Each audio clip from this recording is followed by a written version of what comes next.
අයිබෝන් සුබ දවසක් හැමෝටම අපි පහුගිය වැඩසටහනේ එක තැනක නැවතුවා. අද අපි එතන ඉඳලා පටන් ගමු. මේ මුල්ගල තියෙන තැන තමයි අද සාකච්ඡාවට ප්‍රථමයෙන්ම වාජනය වෙන්නේ. අර ස්වාමින් වහන්සේ වැඩමගෙන එනවා. වැඩමගෙන ඇවිල්ලා ස්වාමින් වහන්සේ වෙන ආගමවල අය එනවා. ඉතින් මේක බෞද්ධ කටයුත්තක් කරන්නේ. ඉතින් ස්වාමීන් වහන්සේ තමන්ගේ ඒ කටයුත්ත කරන අතරේ ඊට පස්සේ සිද්ධ වෙන්නේ මොකද්ද? අපේ ලනු ගහන එක, මුල් ගාලා තියෙන එක, කපන එක, මුල් ගාලා තියෙන එක මේ ආදි කටයුතු සිද්ධ වෙනවා. දැන් කෙනෙක් අහන්න පුළුවන් මේක නොකර ඉන්න පුළුවන්.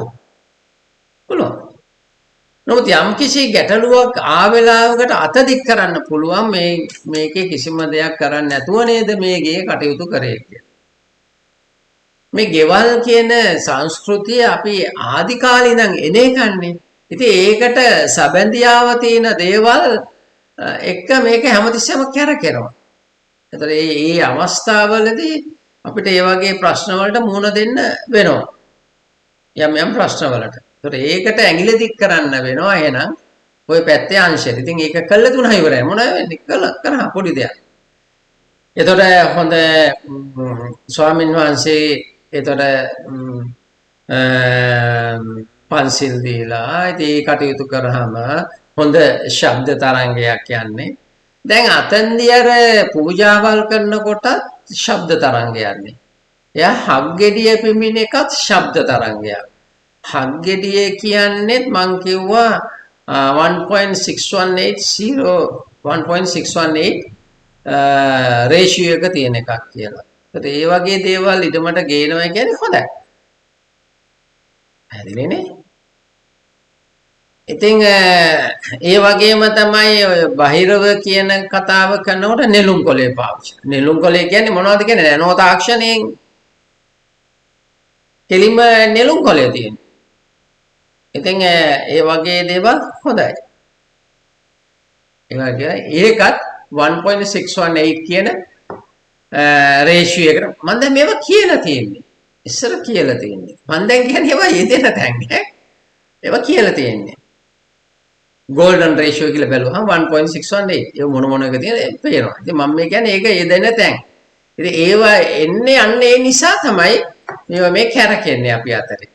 එතකොට ස්වාමීන් වහන්සේ තමන්ගේ ආගමික කටයුතු සිද්ධ කරනවා. ස්වාමීන් වහන්සේ නමක් වැඩම කරලා ඉන්නවා. මම හැමතිස්සෙම කියන්නේ කහ සිවුර හරිම වැදගත්. හරිම වැදගත්. ස්වාමීන් වහන්සේ කෙනෙක් වඩින එක ඊටාම සුදුසුයි. ඉතින් දැන් මේ කටයුතු කරගෙන යනවා. කරගෙන ගිහිල්ලා දැන් ඇත්තටම අර ටේප් එක ගැනත් මම ඕගොල්ලන්ට කියන්නේ එක ටේප් එක විදියයි. දැන් මේ ටේප් එකෙත් මේ වෙනස් වෙනවනේ. ඒ නිසා මේ හොඳ ටේප් එකක් ගන්න ඕන. රෙදි ටේප් එකක් නැතුව ඇදෙන්නේ නැති. ස්ටීල් නම් වඩා හොඳයි. ඒක අරගන්න ඕනේ. දැන් මේ ලනු ගහන එකේදී අපි ලනු ගැහිම අපි අනිවාර්යයෙන්ම කරනෝ නැකතට. ඒ නැකතට ලනු ගැසීම කරන මම කෝකට ලනු ගහන්නේ කොහොමද කියන එක. ලනු ගහන්නේ අපි කොහොමද? ඊසාන පැත්තෙන් පළවෙනි කෝණය. ඊට පස්සේ ඇයි ඊසාන පැත්තෙන් ගහන්නේ? ඊසාන පැත්තෙන් ගහන්න හේතුව තමයි අපි දන්නවා විශ්ව ශක්තියේ ප්‍රභවය ඊසානේ. right. ඕකී කියන්න බෑනේ.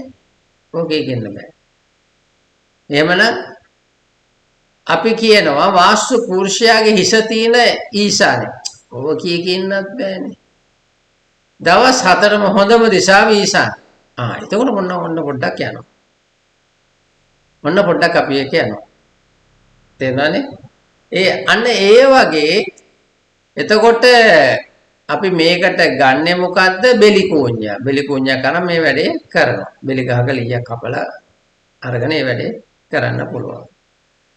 දැන් එතකොට ශ්‍රීඵල ශ්‍රියාකාන්තාවගේ දැන් බෙලි ගහ ගන්න හේතුව තමයි ශ්‍රියාකාන්තාවගේ ලැබුම් හල. එහෙනම් වෘක්ෂය හැරෙට සලකන්නේ ශ්‍රීඵල. බෙලි ගන්න. පැහැදිලි.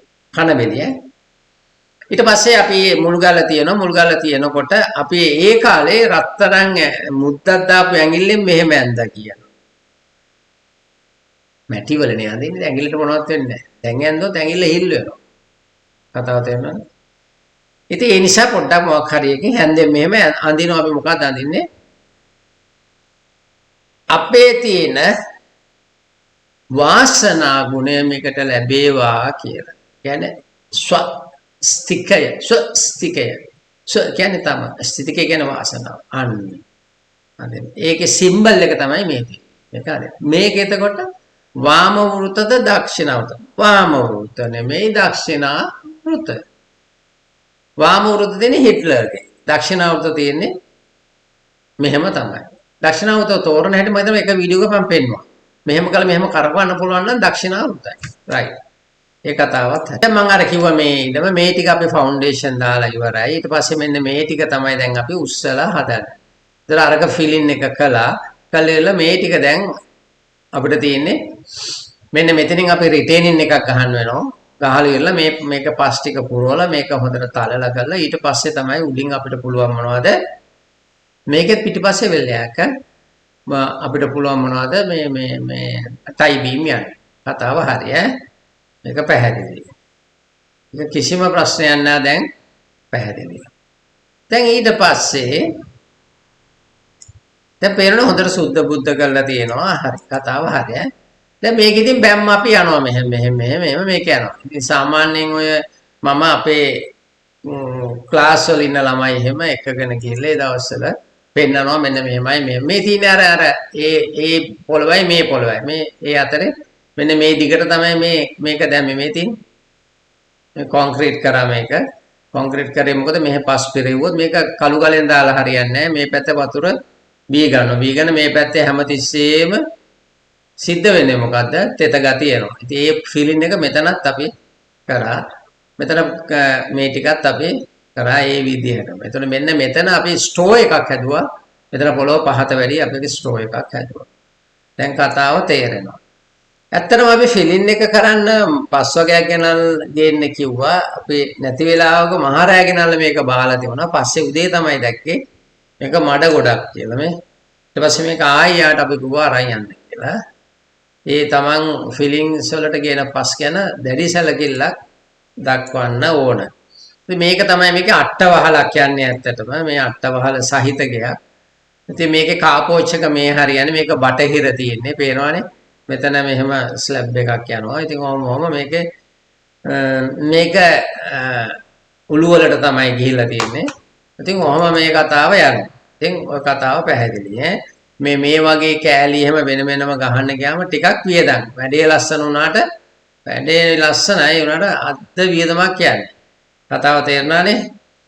අපි කෝකටක් කියලා මෙතන මේක එක්ස්පෑන්ඩ් කරලා තියෙනවා. මෙතන ටිකක් මේක පොඩ්ඩක් බර කරලා මේ බීම් එක ගියා. අඩි 20 ගානද කොහෙද තියෙන. ඔහොම තමයි යන්නේ. මේක තමයි මේක පැහැදිලි නෑ ඔයගොල්ලන්ට. පිටිපස්සේ කෑල්ල මං අර කිව්වේ කුස්සිය පැත්ත කෑල්ල කියලා පිටිපස්සේ කෑල්ල අර ෆවුන්ඩේෂන් එක දාලා තියෙන ඒ කෑල්ල පහතයි කිව්වේ. ඒ කෑල්ල තමයි මේ දෙන්නේ. ඒ කෑල්ල තමයි මේ වහලක් ගිහලා තියෙන්නේ. ඒතර මෙතන තමයි අපි අරන් තියෙන්නේ මොනවද මේ මඩුවක් කියන එක කොහරි අරගත්තා. දැන් අපි ඊට පස්සේ තියෙන්නේ මොකද්ද? දැන් ඔයගොල්ලෝ මේ ඔක්කොම දැන් දන්නවා මං කියලා දැන් හොඳටම තේරෙනවා. දැන් මේකට උළු අහුජනේ වහලට නැකතක් ගන්නවා අපි ඈ. වහලේ නැකතක් ගන්නවා. අට්ට වහල ගහලා තියෙන්නේ. ඉතින් හුඟක් අය හිතනවා මේ වහල ඇත්තටම මේ වහල අපි මේක ඉරපුලි තමයි දැම්මේ. ඉරපුලි දැම්මට අපි මේක මේ ෆිනිෂින් රූෆ් එකක් ගියේ නෑ. මොකද ෆිනිෂින් රූෆ් එකක් ගියේ නැති හේතුව වහල උසයි. මකුණු දැල් බැඳුනාම කඩන්නේ කවුද ඉතින්? බල්බ් එකක් පිච්චුනහම දාන්නේ කොහොමද? ඒ නිසා අපි ෆිනිෂින් රූෆ් හැබැයි ඉරපුලි දැම්මේ ඈ. ඉරපුලි දැම්මේ. දාලා අපි පාර මේකට ෆ්ලැට් සීලින් එක ගියා.